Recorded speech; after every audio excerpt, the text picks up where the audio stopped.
Hello students, आज का topic है हमारा लेटरल क्रोमेटिक एब्रेशन का। तो क्रोमेटिक एब्रेशन आप जानते हैं, मोर देन वन वेवलेंथ को अगर आप यूज़ कर रही हैं then your optical instruments is giving type of defect that is known as chromatic aberration. Chromatic aberration की दो टाइप्स हैं, लॉन्गिट्यूडनल एंड लेटरल। लॉन्गिट्यूडनल के दो केसेस ऑलरेडी हम पढ़ चुके हैं, तो आज हम जो है लेटरल क्रोमेटिक एब्रेशन को का दूसरा जो टाइप है डिफेक्ट का वो देखते हैं। देखिए, लेटरल को हम ऑलरेडी डिस्कस कर चुके थे। जो ब्लू कलर की इमेज बनेगी वो साइज़ में छोटी होगी, रेड कलर की इमेज जो होगी वो साइज़ में बड़ी होगी। इन दोनों इमेजेस के साइज़ में जो डिफरेंस रहेगा, इस डिफरेंस को ही हमने क्या नाम दे दिया है, लेटरल क्रोमेटिक एब्रेशन नाम दे दिया है। तो यहाँ पर जो है, मान लीजिए h हाइट की हमारी कोई इमेज ऑब्जेक्ट है, फाइनाइट डिस्टेंस पे रखी है, दो इमेजेस अलग अलग कलर की मिल गई और इन दोनों इमेजेस का जो साइज़ है उसका जो डिफरेंस है उसको अब हमें आज मेज़र करना है।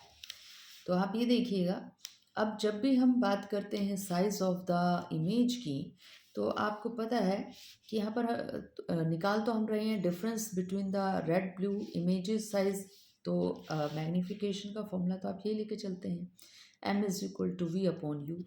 अब देखिएगा, फॉर्मूला हमारा लेंस का है 1/v minus 1/u is equal to 1/f, और मुझे निकालनी है v अपॉन यू की वैल्यू। तो या तो पूरी इक्वेशन को u से मल्टीप्लाई करवा दीजिए या पूरी इक्वेशन को v से मल्टीप्लाई करवा दीजिए, तो आपकी एक टर्म तो कुछ ना कुछ v अपॉन यू या u अपॉन v आई जाएगी और वही हमारा m की वैल्यू है।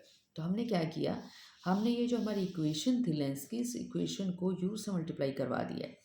तो आप जैसे u से मल्टीप्लाई करेंगे ये टर्म तो हो जाएगी u अपॉन एफ, तो u अपॉन एफ, ये वाली जो टर्म है ये हो जाएगी u अपॉन वी, तो ये u अपॉन वी, और यहाँ पर रखिए u अपॉन यू, तो ये हो जाएगा आपका 1। तो ये टर्म आपकी कुछ इस तरह से आ गई है।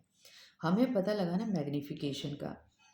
तो यहाँ जो है, ये जो u अपॉन वी है ये तो इन्वर्स हो गया v अपॉन यू का। यहाँ पर है u अपॉन वी, ये चाहिए v अपॉन यू। इसका मतलब ये जो वैल्यू है वो आप 1/m इसको लिख सकते हैं। तो इस वैल्यू को तो 1/m हमने लिख दिया। इस -1 को आप उठा के इधर ले जाइए, तो u अपॉन एफ प्लस में क्या हो गया 1। तो ये आ गया आपका मैग्नीफिकेशन का इन्वर्स, और मैग्नीफिकेशन चाहिए तो अब यहाँ पर एलसीएम लीजिए, एलसीएम आपका f आ जाएगा तो ऊपर आ जाएगा u upon you plus F. तो जब आप इसको इन्वर्स करेंगे, रेसिप्रोकेट करेंगे तो m आ जाएगा, और इसको अगर रेसिप्रोकेट करेंगे इस टर्म को तो ये हो जाएगी आपकी f upon you plus F. तब यहाँ पर थोड़ा सा कंसंट्रेट कर लीजिए कि मुझे मैग्नीफिकेशन निकालनी है रेड कलर की और मुझे मैग्नीफिकेशन निकालनी है ब्लू कलर की। तो आप जानते हैं, जब आप रेड कलर को यूज़ करेंगे तो ये वाली जो टर्म है वो एफ आर हो जाएगी, ये वाली टर्म भी एफ आर हो जाएगी। जब आप ब्लू कलर को यूज़ करेंगे या ब्लू कलर को देखेंगे, तो ब्लू कलर के with respect to the focal length is F B, और ये भी कितना हो जाएगा, एफ बी हो जाएगा। तो इसका मतलब आपको ये पता है कि रेड कलर की साइज मैग्नीफिकेशन कितनी आई, और आपको ये भी पता है कि ब्लू कलर का की जो इमेज बन रही है उसकी मैग्नीफिकेशन भी कितनी आई। देखिए, हमने यही किया है।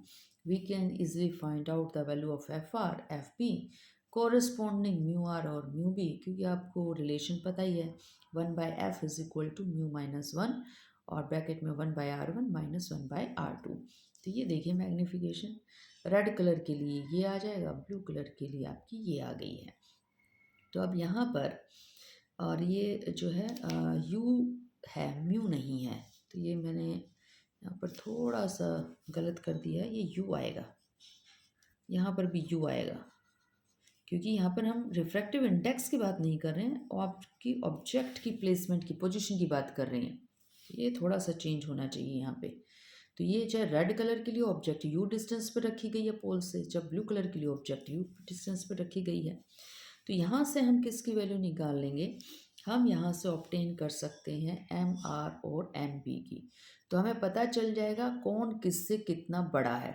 तो अगर आप कह दें कि ये 2/1 रेशो है या 3/1 रेशो है, तो वहाँ से हमें वैल्यू पता चल जाएगी हमारे साइज ऑफ द इमेज की। तो आपको रेड कलर की इमेज का साइज भी पता चल चुका।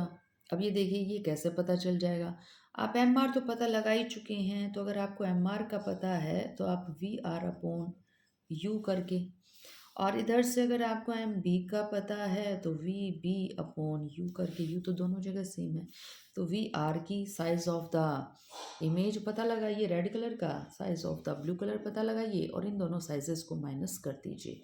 क्योंकि आप ये भी जानते हैं कि जो साइज है आपकी इमेजेस का वो इस बात पे भी डिपेंड करता है पोल से डिस्टेंस कितना है। तो अगर हमें साइज पता लगाना होता है तो वी अपॉन यू ही लेकर चलते हैं, मैग्नीफिकेशन पता लगाना होता है तो वी अपॉन यू से ही लेकर चलते हैं। तो this is all about your lateral chromatic aberration. तो नेक्स्ट जो है, हम क्रोमेटिक एब्रेशन में एक टर्म बार बार आती है, circle of least chromatic aberration, यानी कि वो लेंस से वो पोजीशन कहाँ पर है जहाँ पर कम से कम क्रोमेटिक एब्रेशन हो, कम से कम क्रोमेटिक डिफेक्ट हो।